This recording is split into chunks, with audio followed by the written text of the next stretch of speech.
Oi pessoal, tudo bom? Hoje eu vim aqui falar com vocês sobre tomada de decisão. O que a gente precisa como professora considerar nesse aspecto de tomada de decisão dos nossos alunos, especialmente na primeira infância, tá? Essa é uma capacidade extremamente complexa para o ser humano. Por quê? Porque ela acontece na parte do cérebro chamada de córtex pré-frontal, né? E essa é a parte do cérebro que amadurece mais tardiamente, né? Segundo os cientistas, essa parte do cérebro ela só vai amadurecer lá para os 20 e poucos anos de idade. Então, por isso também é muito comum a gente ouvir que os adolescentes são impulsivos, que eles não têm juízo. Por quê? Porque as crianças são impulsivas. Por quê? Porque tudo isso está relacionado ao amadurecimento dessa parte do cérebro e essas funções que eles chamam de funções executivas, que são faculdades muito elaboradas e muito complexas, tá bom? Então, o que a gente precisa observar, né? Primeiro eu vou falar das características e depois eu falo da nossa capacidade de observação, tá bom? O que a gente vê como característica dessa faculdade, né? É a capacidade que a pessoa tem, por exemplo, de adiar um prazer imediato. Então a gente para observar uma criança, né? Quando a gente oferece alguma coisa para a criança, a gente dá uma escolha entre o agora e o depois, geralmente a criança escolhe o agora. Por quê?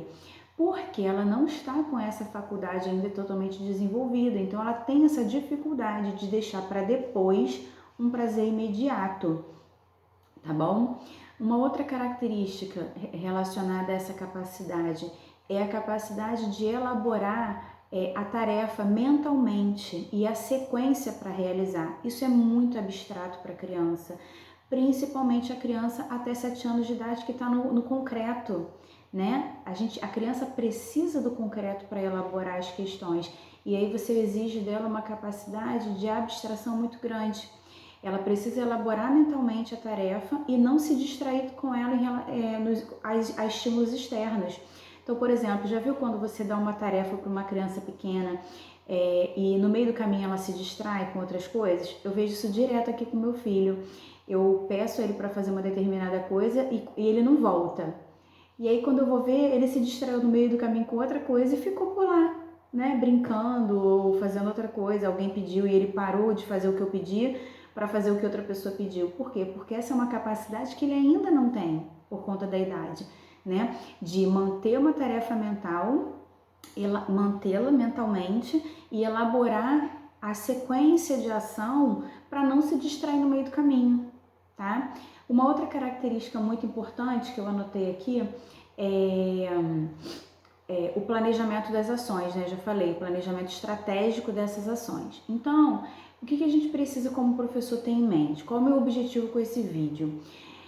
É te sensibilizar como professora para você entender a fase do desenvolvimento que essa criança tá. Eu fiz um outro vídeo, né, falando sobre as fases do desenvolvimento da criança e a gente sabe que até 7 anos a criança ainda está muito no concreto e é justamente a fase com a qual a gente lida, né?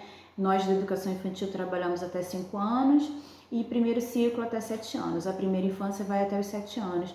Então a gente precisa ter conhecimento disso para que quando a gente se deparar com uma determinada reação da criança, a gente ter condições de entender a criança, né? E não punir a criança ou não ficar tecendo sermão. Por quê? Porque a criança, ela está fora da capacidade dela, né? A gente deve simplesmente não dar instruções ou não estimular? Não, não é isso, tá? O estímulo, ele é fundamental para o amadurecimento da criança.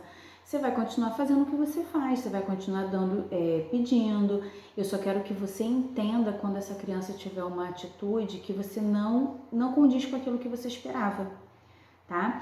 E o que eu quero também, o que eu desejo também com esse vídeo, é que você seja uma propagadora desse conhecimento, passe esse conhecimento para os pais, porque a maior parte dos pais não estuda sobre desenvolvimento infantil e aí eles não sabem como lidar com a criança. Eles veem uma determinada reação da criança, às vezes acham que a criança é desobediente, às vezes acham que a criança é relapsa, às vezes acham que a criança é esquecida e não tem a ver com isso, tem a ver com o desenvolvimento é biológico, né? Tem a ver com o desenvolvimento do cérebro infantil, né? Então a gente, como professora que tem esse conhecimento, a gente precisa estar um passo à frente e ajudar os pais nesse processo, entenderam? Então, para finalizar, o que eu queria deixar para vocês? No que diz respeito à tomada de decisão, vocês podem, por exemplo, tentar relacionar a escolha da criança a situações mais concretas, tá? Pode observar que quando você pede algo mais concreto para a criança, para ela ir buscar algo, por exemplo, na cozinha, é mais fácil dela entender. Por quê? Porque está relacionado ao concreto. Então, vamos tentar trazer isso para o concreto, para tentar a criança ter mais facilidade, né? E continuar estimulando a criança, ajudar a criança a elaborar uma determinada situação mentalmente, você vai estimular, né? Isso é claro que entre 4 e 7 anos, mais ou menos, né? Acho que antes dos 4 anos ainda é exigir muito deles, né? Mas você pode, por exemplo, pedir algo para a criança. Tá, mas o que você vai fazer para conseguir determinada situação? Eu quero que você vá lá no quarto da sua avó procurar no armário isso, isso e isso. Como é que você vai fazer?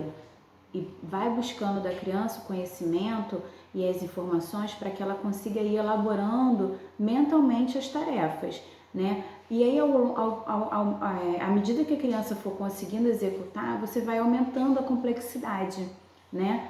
Então, primeira coisa que eu quero deixar: continue estimulando, tá? O objetivo aqui não é deixar de estimular, é só para você entender o que acontece no cérebro da criança em relação à questão da tomada de decisão.